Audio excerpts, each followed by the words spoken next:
ऋषभदेव भगवान ने अपनी प्रजा को बड़ा सुंदर उपदेश किया। एक दिन ऋषभदेव भगवान इसी प्रकार भारत में भ्रमण करते हुए उत्तर से लेकर दक्षिण तक भ्रमण करते रहे, जंगलों में, पहाड़ों पर। एक दिन जंगल में आग लग गई और जंगल में आग लगी तो उसी अग्नि में अपने शरीर को उन्होंने त्याग दिया ऋषभदेव भगवान। अब यहां पर एक बड़ा गंभीर प्रसंग सुखदेव जी कहते हैं कि ऋषभदेव भगवान ने तो परमहंस धर्म का पालन किया, लेकिन आगे चल करके इन्हीं के वंश में सुमति नाम के जो राजा हुए, उन लोगों ने, उनके वंशजों ने ऋषभदेव भगवान की पदवी का अनुवर्तन किया, उनकी नकल की, और नकल करके उन्होंने एक अलग पंथ चलाया। केशो लुंचनादीनी कलिना अधर्म बहुले नाप हृतधियो ब्रह्म ब्राह्मण्य यज्ञ पुरुष लोक विदूषका। ऋषभदेव भगवान तो परमहंस थे, लेकिन उनके वंश में उत्पन्न होने वाले सुमति ने इसी को, इसके रहस्य को न समझकर एक अलग पंथ चलाने का प्रयास किया, जिस पंथ में केश लुंचनादि, ये जैन धर्म की ओर संकेत हो रहा है भागवत में। इसीलिए जैन धर्म के लोगों ने ऋषभदेव को अपना आदि पुरुष माना। वेदव्यास जी कहते हैं कि ये लोग क्या करेंगे, बोले कलयुग में कलिना अधर्म बहुले न, कलयुग आने पर, अधर्म की बहुलता होने पर, उपहत धियो, जिनकी बुद्धि मारी गई, और परिणाम क्या हुआ, बोले ब्रह्म ब्राह्मण यज्ञ पुरुष विदूषकाः, ब्रह्म परमात्मा और ब्राह्मण और यज्ञ, इनकी निंदा करने वाले ये लोग हो जाएंगे और वैदिक मार्ग से विमुख होकर नास्तिक हो जाएंगे, अनीश्वरवादी हो जाएंगे। इसीलिए जैन सिद्धांत आज भी अनीश्वरवादी है। जैन धर्म ईश्वर को नहीं मानता, वो कहता है ईश्वर नाम की कोई चीज नहीं। आगे कथा आती है, इन्हीं के पुत्र महात्मा भरत हुए, जिनके नाम पर इस देश का नाम भारतवर्ष पड़ा। वो महात्मा जो भरत थे, उन्होंने भी अपने पिता के पद चिन्हों पर चलकर प्रजा का पालन किया और समय आने पर अपना राज्य छोड़कर जंगल में तप करने गए। और जंगल में एक हिरण के बच्चे को ला करके पाल लिया। कल कथा मैंने कही थी, इस बात की चर्चा हुई। उसकी मां मर गई थी, उस बच्चे का पालन पोषण किया। उस हिरण के बच्चे में मोह हो गया कि ये मेरा है।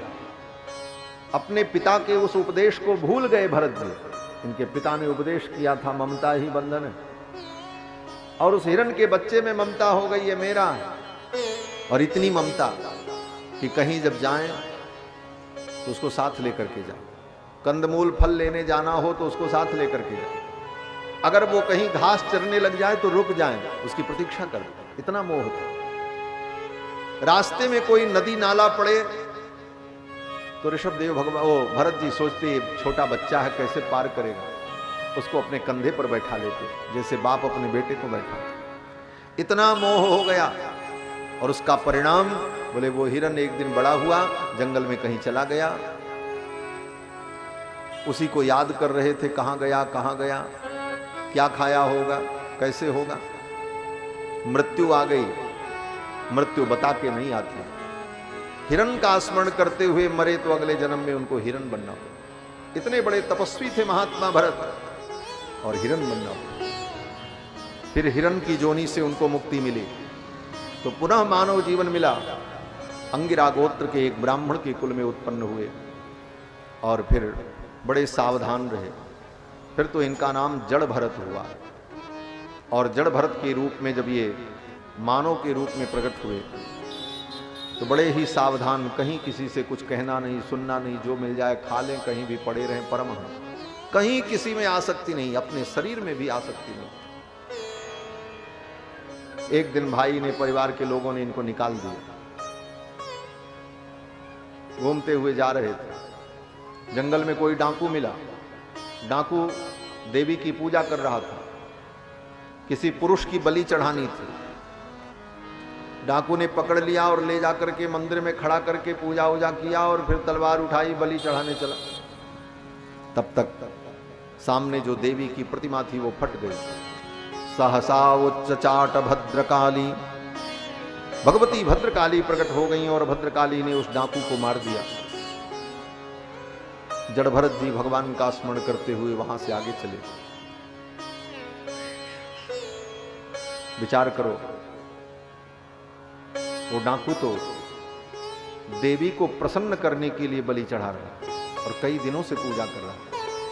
तो देवी को तो उस डाकू पर प्रसन्न होना चाहिए, लेकिन डाकू पर प्रसन्न न होकर के भरत जी पर प्रसन्न हो गई, जबकि भरत जी ने तो कोई पूजा भी नहीं की। क्यों प्रसन्न हो गई? क्योंकि भरत जी भगवान का भजन कर रहे, भगवत भक्त। जो भगवान का भक्त होगा उस पर सबकी कृपा होती है। जा पर कृपा राम के होई, ता पर कृपा करे सब। आप भगवान की भक्ति में लगे हो, सारे देवता आप पर प्रसन्न रहेंगे, कोई अप्रसन्न नहीं। और अगर कोई अप्रसन्न हो भी तो कुछ बिगाड़ भी नहीं सकता, मैं कहता हूं। और सारे देवता आपके ऊपर प्रसन्न हो जाएं, लेकिन भगवान अगर प्रसन्न नहीं है तो सारे देवता मिलकर के भी आपकी रक्षा नहीं कर सकते। यही तो हनुमान जी ने कहा है लंका में। हनुमान जी जब लंका में पहुंचे तो रावण से कहा, रावण अभी समय है, सावधान हो जाओ, राम जी की शरण में आ जाओ, नहीं तो बचोगे नहीं। रावण ने कहा, मैंने इतने देवताओं को पूजा है, ये सब किस दिन काम आएंगे? तो हनुमान जी ने कहा, सुन लो, इंद्रो महेंद्रो सुरनायको वा, इंद्र महेंद्र सुरनायक आ जाएं, ब्रह्मा स्वयंभू चतुराननो वा, ब्रह्मा स्वयंभू चतुरानन आ जाएं, भगवान शंकर आ जाएं, शंभु पिनाकी त्रिपुरांतको वा, भगवान शंकर त्रिपुरांतक आ जाएं धनुष बाण लेकर, अपने पिनाक को लेकर के पिनाकी भगवान शंकर भी आ जाएं, तो स्थातुम न सकता है युधि राघवस्य। रघुनंदन जब अपना धनुष लेकर सारंग पाणी रघुनंदन खड़े होंगे तो ये सब उनके सामने कोई नहीं टिक पाएंगे। रावण, क्या समझते हो? तुम उनकी शरण में आ जाओ। हनुमान जी ने ये, हमारे वेदांत देशिक स्वामी जी महाराज एक बड़ी अद्भुत बात कहते हैं। एक ही पंक्ति में शास्त्र का सार कह दिया। श्री वेदांत देशिक स्वामी जी महाराज वड़कलई परंपरा के महान आचार्य हैं। भगवान नारायण के वैकुंठ का जो घंटा है उसके अवतार हैं। सजयतु भगवान विष्णु घंटा अवतार है। वो वेदांत देशिक स्वामी जी महाराज कहते हैं भगवान से प्रार्थना करते हुए कि त्वयि प्रवृत्ते मम किम प्रयासई, हे प्रभु अगर आप मेरी रक्षा करने के लिए प्रवृत्त हैं तो मुझे कोई प्रयास करने की जरूरत नहीं। त्वयि प्रवृत्ते मम किम प्रयासई, और फिर अगली लाइन में कहते हैं त्वयि अप्रवृत्ते मम किम प्रयासई, और अगर आप मेरी रक्षा करने में प्रवृत्त नहीं है तो मेरे प्रयास का क्या मूल्य? दोनों स्थिति में जीव के प्रयास का कोई मूल्य नहीं है। अगर भगवान आपकी रक्षा में प्रवृत्त हैं तो आपके प्रयास की कोई आवश्यकता नहीं, और अगर वो आपकी रक्षा में प्रवृत्त नहीं है तो आपका प्रयास दो कौड़ी का है, उसका कोई मतलब नहीं। त्वयि अप्रवृत्ते किम मम प्रयास। तो भरत जी तो भगवान के भक्त, इसलिए भगवती भी उनके ऊपर प्रसन्न हो। इसके बाद भरत जी वहां से चल पड़े। सिंधु सोबीर देश का राजा मिल गया इनको, पालकी ढुलवाया इनसे, बहुत डांटा। जब बहुत डांटा तो भरत जी महाराज बोल पड़े। ऐसे तो किसी को कुछ बोलते नहीं थे भरत जी, लेकिन आज बोल पड़े। इसलिए बोल पड़े कि भरत जी ने सोचा कि वो राजा मुझे, वो डाकू मुझे मारना चाहता था, मैं कुछ बोला नहीं इसलिए देवी ने उसको मार दिया, और ये राजा भी मुझे गालियां दे रहा है, अपशब्द कह रहा है, डांट रहा है। अगर मैं कुछ नहीं बोलूंगा तो कहीं इसके ऊपर भी देवता का कोप न हो जाए, बेचारा मर न जाए। इसलिए दया के परवश होकर के भरत जी बोल पड़े, राजन तुम मुझे मोटा मोटा कह रहे हो, तुम मुझे ऐसा कह रहे हो, ये सब धर्म तो शरीर का है, आत्मा का नहीं है। राजा रहुगण आश्चर्यचकित हो गया। तब तक उसकी दृष्टि कंधे पर पड़े यज्ञोपवीत पर गई। राजा रहुगण ने कहा, कस्तम निगूढ़श्चरसित द्विजानाम बिभर्ष सूत्रम कतमोवधूतः। हे अवधूत, आप कौन हो? आपके कंधे पर यज्ञोपवीत है, लगता है आप ब्राह्मण। फिर तो राजा ने बड़ी विनम्रता से पूछा। तो जड़ भरत जी ने राजा को तत्व का उपदेश किया है। ये सब कथा सुखदेव जी ने राजा परीक्षित को सुनाई। फिर आगे 7 द्वीप वाली इस पृथ्वी का वर्णन, उसमें जम्बूद्वीप, जम्बूद्वीप के अनेक वर्षों का वर्णन, और इन्हीं वर्षों के वर्णन के क्रम में सुखदेव जी ने राजा परीक्षित को नरक का वर्णन करके सुनाया। 21 प्रकार के नरक का वर्णन करके सुनाया। कौन सा पाप करने पर कौन से नरक की प्राप्ति होती। राजा परीक्षित डर गए। पाप तो सबने किया, इस नरक से बचने का उपाय क्या? तो सुखदेव जी ने कहा, राजन केवल भगवान की भक्ति से जीव के जन्म जन्मांतर के पाप नष्ट हो जाते हैं। केचित केवलया भक्त्या वासुदेव परायणाः अघम धुन्वन्ति कार्ष्णेन निहारमेव भास्कर। राजा परीक्षित ने कहा, केवल भगवान की भक्ति से जन्म जन्मांतर के पाप नष्ट हो जाएंगे? सुखदेव जी ने कहा हाँ। तो सुखदेव जी ने एक उदाहरण दिया, अजामिल की कथा सुनाई। वो कथा आपको मालूम है। अजामिल पापी था, जीवन भर अजामिल ने सारे पाप कर्म किए। ब्राह्मण था, लेकिन एक वेश्या के संसर्ग में आकर के पतित हो गया, सारे पाप कर्म करने लगे। लेकिन अपने बेटे का नाम उसने नारायण रखा। जब यमराज के दूत उसे लेने आए तो भयभीत होकर उसने अपने बेटे को पुकारा, नारायण बचाओ। इतना कहते ही भगवान के सेवक आ गए, यमराज के दूतों को डांट करके भगा दिया, अजामिल को बचा लिया। इस दृश्य को अजामिल ने बिस्तर पर पड़े पड़े देखा। अजामिल को सद्बुद्धि आ गई, मैंने अपने बेटे नारायण को बुलाया, भगवान के दूत आ गए, अगर मैं प्रेम से भगवान का नाम लेता तो भगवान की मेरे ऊपर कितनी कृपा हुई। उसी दिन उसने अपने सारे पाप कर्म छोड़ दिए और जीवन में जो शेष समय बचा था, पूरा जीवन तो पाप ही किया था, जो शेष समय बचा था उस समय में उसने भगवान की भक्ति की, भजन किया। हरिद्वार में जाकर गंगा के तट पर उसने खूब भजन किया, खूब भगवान के नाम का जप किया, और इसी जीवन में सारे पाप से मुक्त होकर के वो वैकुंठ का अधिकारी बना। और उधर जमराज के दूत जब जमराज के पास गए तो जमराज ने जब सुना तो जमराज ने अपने दूतों से कहा, देखो आज नोट कर लो, एक नियम बना लो। बोले क्या नियम? जमराज ने अपने दूतों से कहा कि यहां पर उन्हीं प्राणियों को लेकर के आना मेरी जमपुरी में। किन प्राणियों को? बोले जो भगवान का नाम न लेते हो, जो भगवान की कथा न सुनते हो, जो भगवान के चरणों में प्रणाम न करते हो, उनको पकड़ के ले आना। और जो भगवान की कथा सुनते हो, जो भगवान का नाम लेते हो, जो भगवान के चरणों में प्रणाम करते हो, उनको यहां कदापि मत लाना। यही जमराज ने कहा अपने दूतों से। जिह्वान वक्त्र भगवत गुण नाम ध्येयम चेतश्चन स्मरति तच्चरणारविंदम कृष्णाय नो नमति यच्छिर एकदापि तानान यद्धमसतो कृत विष्णु कृत्यान। जमराज ने यही कहा, उन प्राणियों को लाना जिसका सिर कभी गोविंद के चरणों में झुकता न हो, जिसकी जिह्वा कभी भगवान का नाम न लेती। उसकी जीभ कैसी है? बोले दादुर के समान हो, जिसकी जीभ कभी भगवान का नाम न ले। दादुर माने मेढक, जैसे मेढक टर टर करता ऐसे जीवन भर टर टर करो। जीव तो भगवान ने मेढक को भी दिया,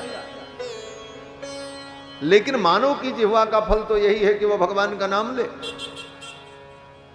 और भगवान के नाम की बड़ी महिमा है। भाव से कुभाव से कैसे भी भगवान का नाम लो तो भगवान का नाम जीव का कल्याण करता है।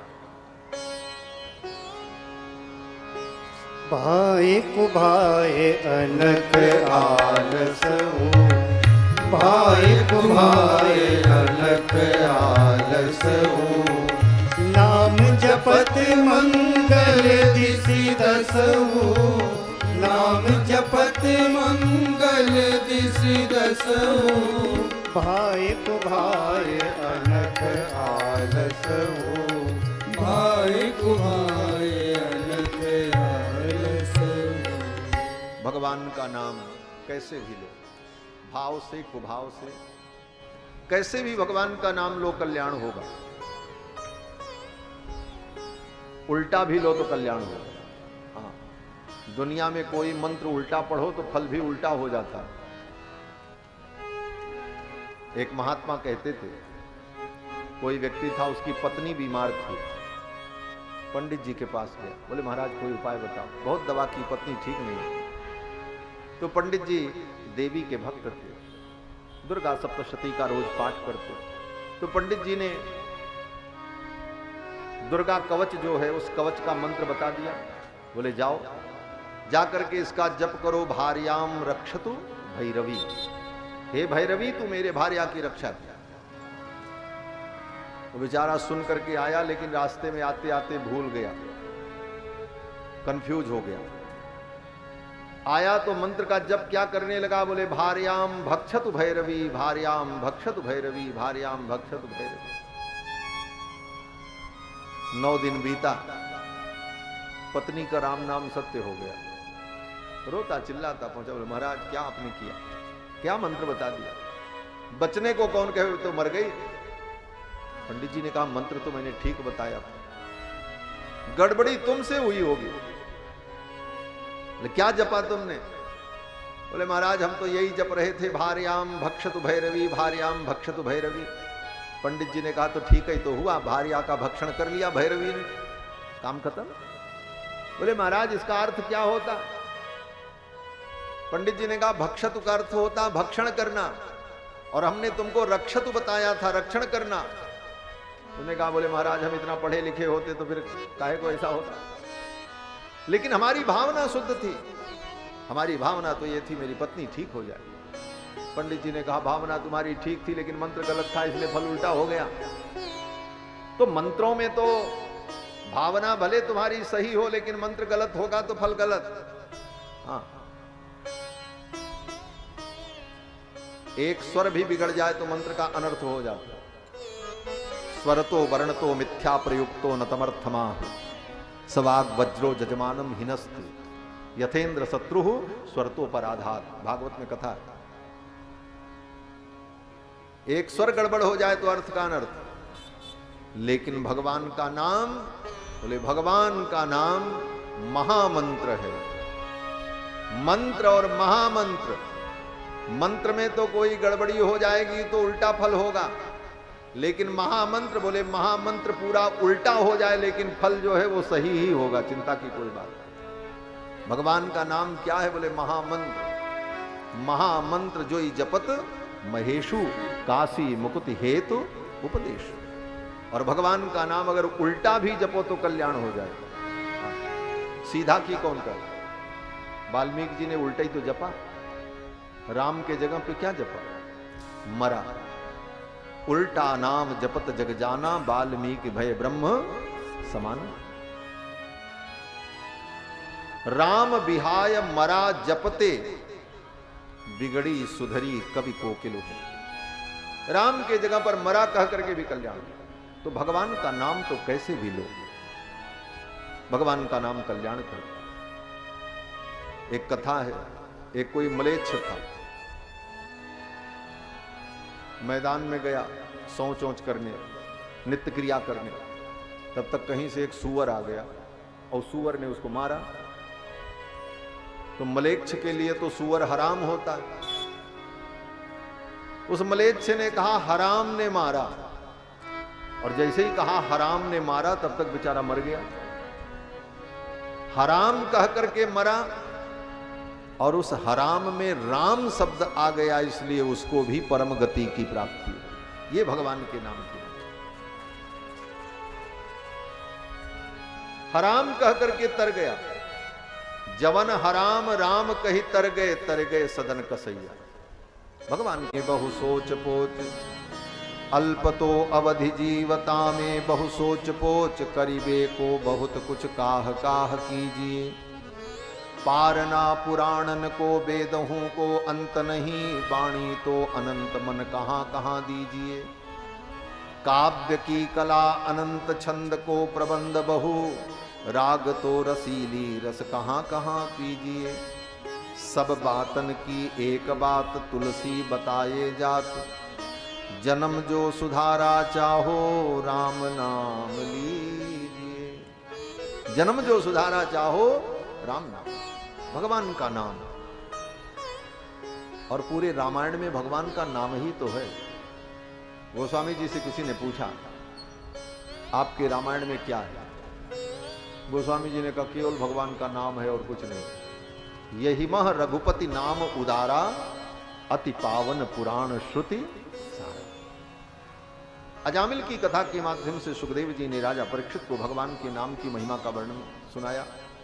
फिर छठवें स्कंद में वृत्रासुर की कथा सुनाई। वृत्रासुर भगवान का परम भक्त था। मरते समय भगवान की बड़ी सुंदर स्तुति की और भगवान का स्मरण करके भगवान को प्राप्त हो गए। आगे सप्तम स्कंद में सुखदेव भगवान ने राजा परीक्षित को भक्त प्रहलाद की कथा सुनाई। सातवां स्कंद पूरा अकेले प्रहलाद जी का चरित्र है। सातवें स्कंद में केवल प्रहलाद जी का चरित्र। परम भागवत श्री प्रहलाद जी महाराज हिरण्यकश्यपु के पुत्र। पिता ने इनको मारने का बहुत उपाय किया, तुम मेरी भक्ति करो, भगवान की भक्ति मत करो। अंत में एक दिन जब हिरण्यकश्यपु सारे उपाय करके थक गया प्रहलाद जी को मारने का, तो हिरण्यकश्यपु ने क्रोध में प्रहलाद से कहा, प्रहलाद अब मैं तुझसे बाद में निपटूंगा, पहले मैं तेरे भगवान से निपट लूं। कहां है तेरा भगवान बता। प्रहलाद जी ने कहा मेरे भगवान तो सब जगह है। बोले सब जगह? प्रहलाद जी ने कहा अंतर बहिश्च तत्सर्वम व्याप्य नारायण स्थितः, अंदर बाहर सब जगह व्याप्त। हिरण्यकश्यपु ने कहा इस खंभे में भी भगवान है? प्रहलाद जी ने कहा जो भगवान सब जगह है वो इस खंभे में भी है। प्रहलादस्ति यदीश्वरो बदहरि सर्वत्र में दर्शय। हिरण्यकश्यपु ने कहा प्रहलादस्ति यदीश्वर, यदि ईश्वर है तो बद बताओ कहां है? तो प्रहलाद जी ने कहा सर्वत्र। वो सर्वत्र। तो हिरण्यकश्यपु ने कहा दर्शय, मुझे दिखाओ। प्रहलादस्ति यदीश्वरो बदहरि सर्वत्र में दर्शय। हिरण्यकश्यपु ने कहा कहां दर्शय, कहां दिखावें तुमको? हिरण्यकश्यपु ने कहा स्तंभे, इस खंभे में। अगर वो सब जगह है तो इसमें क्यों नहीं दिख रहा है? प्रहलाद जी ने कहा हमको तो दिख रहा है। जो ही प्रहलाद जी ने कहा हमको दिख रहा है, हिरण्यकश्यपु चौंक गया। अरे वो विष्णु आ तो नहीं गया? भीतर से तो डर ही रहा था। और तब तक हिरण्यकश्यपु ने सोचा वो विष्णु बड़ा मायावी है। इस खंभे में वो आ गया, मेरे बेटे को दिख रहा है, मुझे नहीं दिख रहा। और अपने सिंहासन से उठा, संवर्तयामास सोंगुलिहि, अपनी उंगलियों को ऐसे बटोरा और मुष्टिका प्रहार करने के लिए दौड़ा और जाकर के उस खंभे पर एक मुष्टिका का प्रहार, खंभा टूट गया। अब वो खंभा पत्थर का था कि लकड़ी का था, इसको लेकर के शास्त्र में बड़ी चर्चाएं हैं। दक्षिण भारत के विद्वान लोग तो कहते हैं वो खंभा लकड़ी का था, इसलिए नरसिंह भगवान का एक नाम है काष्ठपुत्र, काष्ठपुत्राय नमः। नरसिंह भगवान के नाम में काष्ठपुत्र क्यों? बोले काष्ठ के खंभे से प्रकट हुए। लेकिन हमारे उत्तर भारत में, हमारे यहां भक्तों की मान्यता है कि वो खंभा पत्थर का। गोस्वामी जी महाराज कहते हैं कि आज भी भगवान पत्थर में बसते हैं, लेकिन प्रहलाद जैसा कोई भक्त तो हो प्रकट करने वाला। और जब से प्रहलाद ने खंभे से भगवान को प्रकट कर दिया, उसी समय से लोग पत्थर में भगवान को पूजने लगे, पत्थर की पूजा करने। लेकिन चाहे पत्थर हो चाहे लकड़ी हो, इससे हमको कोई लेना देना नहीं, हमको तो भगवान से लेना देना। भगवान प्रकट हो गए। हिरण्यकश्यपु ने ज्यों ही एक मुष्टिका का प्रहार किया, खंभा तड़तड़ तड़तड़ करके टूट गया और भयंकर गर्जना हुई। खंभे के अंदर से नरसिंह भगवान का प्राकट्य हो गया। बोलो श्री लक्ष्मी नरसिंह भगवान की जय। गर्जना करते हुए नरसिंह भगवान प्रकट हुए। यस्तंभात गर्जमानो गगड गड गडाद बालचंद्राद दृष्टो व्योमा भूत पाट्यमान पपट पट पटस्ताड्यमान सटाभि नष्टाग्रे काट्यमान ककट कट कटस्तूयमान सुरेन्द्रैः निष्क्रांतो हास्य युक्तः गह गह गहन पातु मां नारसिंहः। गर्जना करते हुए नरसिंह भगवान खंभे से प्रकट हो गए। गगड गडगडान्यो खंभ फाट्यो चरचराय मानो निक्स्यो नरनाहर को रूप अति भयानो। नरसिंह भगवान जब प्रकट हुए, हिरण्यकश्यपु ने देखा महाराज, कराल दृष्टम कलवाल चंचल छुरांत जिह्वम भ्रकुटी मुखोलबणम। जीभ तलवार के समान लाप लाप कर रही थी। स्तब्धोर्धकर्णम, दोनों कान ऐसे खड़े हैं नरसिंह भगवान। आंखें धधकती हुई अंगार के समान, जटाएं बिखरी हुई, बड़े भयानक नख, विशाल काय शरीर। गर्जंतम गर्जयंतम निज भुज पटलम स्फोटयंतम हरंतम क्रंदंतम रोषयंतम दिश दिश सततम संरभंतम हरंतम वीक्षंतम घूर्णयंतम करनिकर्षतई। अब महाराज जिधर देख ले उधर तूफान आ जा रहा था, ऐसा भयानक क्रोध बना। सारे देवता थर थर कांप रहे थे इस दृश्य को देख। नरसिंह भगवान आगे बढ़े, हिरण्यकश्यपु को पकड़ लिया। कैसे पकड़ लिया? अरे हिरण्यकश्यपु इतना विशालकाय असुर था, उसको पकड़ना इतना सरल था? अरे बोले भगवान के लिए क्या विशाल है भाई। ऐसे तो हिरण्यकश्यपु बहुत विशाल था महाराज। हिरण्यकश्यपु के पुत्र प्रहलाद और प्रहलाद के पुत्र विरोचन और विरोचन का पुत्र राजा बलि और बलि का पुत्र बाणासुर, पांचवी पीढ़ी। हिरण्यकश्यपु के कान का जो कुंडल था, उस कुंडल को प्रहलाद जी कभी कभी पहन लेते थे। उनके पुत्र जो हुए विरोचन, वो नहीं पहन पाए, उस वजन को सहन नहीं कर पाए।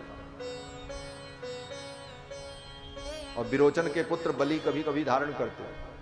और बाणासुर बोले जो उनकी पांचवी पीढ़ी में हुआ, वो बाणासुर उस कुंडल को पहन करके थोड़ी देर भगवान शंकर की पूजा करता था, फिर उस कुंडल को उतार के रख देता था। रावण बाणासुर के पास आया युद्ध करने के लिए, मैं तुमसे युद्ध करूंगा।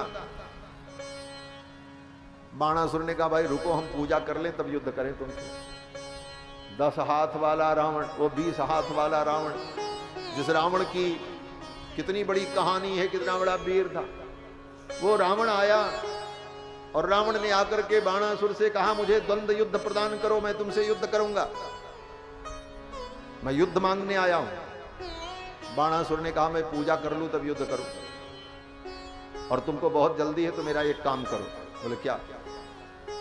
बाणासुर ने कहा वो मेरे प्रपितामह का जो कान का कुंडल रखा है, उस कुंडल को पहन करके मैं पूजा करता हूं, उस कुंडल को तुम लेकर के आओ, मैं धारण कर लूं, पूजा कर लूं, फिर मैं तुमसे युद्ध करूं। रावण गया उस कुंडल को उठाने के लिए। 1 हाथ, 2 हाथ, 3 हाथ, 4, 5, 10, 20, 20 भुजाओं लगा करके भी वो रावण कुंडल उठा नहीं पाए, जिस कुंडल को हिरण्यकश्यपु अपने कानों में धारण करता। रावण ने सोचा, जिस कुंडल को मैं अपनी 20 भुजाओं के द्वारा उठा नहीं पाया, उस कुंडल को कानों में पहन करके बाणासुर पूजा करता है भगवान शंकर की, मैं क्या इससे युद्ध करूंगा। रावण चुपचाप वहीं से उल्टे पांव लौट करके चला गया। बाणासुर प्रतीक्षा करता रहा कि रावण अब कुंडल लेकर के आएगा तब हम पूजा शुरू करें। बहुत देर हो गई, मुहूर्त बीतने लगा तो बाणासुर ने अपने सेवकों से कहा, भाई वो 20 हाथ का और 10 सिर वाला जो अद्भुत प्राणी आया था केकड़ा के समान, वो कहां गया। सेवकों ने कहा, महाराज वो तो कब का चला गया। अच्छा, तब जाकर के बाणासुर ने अपने हाथों से कुंडल को उठा करके कान में पहना और भगवान शिव की पूजा की, और उस कुंडल को हिरण्यकश्यप अपने कानों में धारण किया। कल्पना करो, उसी का भाई था हिरण्याक्ष, जिसने सारी पृथ्वी को फुटबॉल के समान उठा लिया और लेकर के चला गया। और भगवान नरसिंह ने उसको कैसे पकड़ा, बोले जैसे बिल्ली किसी छोटे से चूहिया को छोटे से चूहे के बच्चे को बिल्ली अपनी मुट्ठी में पकड़ ले, उसी प्रकार नरसिंह भगवान ने हिरण्यकश्यप को ऐसे ही पकड़ा, एक बार में कच्च से उठा लिया और लाकर अपनी जंघाओं पर लिटाकर नरसिंह भगवान ने उसकी सारी प्रतिज्ञाएं उसे याद दिलाई, और अपने नख के द्वारा नरसिंह भगवान ने हिरण्यकश्यप के वक्षस्थल को विदीर्ण कर दिया। वक्षस्तस्य विदारयन् निजनखैः वात्सल्यमापादयन् आर्तत्राणपरायणः स भगवान् नारायणो मे गतिः। नखांकुरोत्पाटित हृत्सरोरुहम्, अपने नखों के द्वारा भगवान ने हिरण्यकश्यप के वक्षस्थल को विदीर्ण कर दिया, उसकी आंतों को बाहर निकाल लिया, पेट फारी के फर्र सर्रते आंत निकाली, सारी आंतों को बाहर निकाला। और जब पेट को फाड़ा नरसिंह भगवान ने, पेट फटने पर जो खून का छींटा उड़ा, उस खून के छींटे से नरसिंह भगवान का मुख खून से लथपथ हो गया। नरसिंह भगवान की जो जटाएं थी, उन जटाओं से खून टपकने लगा। इस भयानक रूप को देखकर सभी देवता कांपने लगे। बड़ी लंबी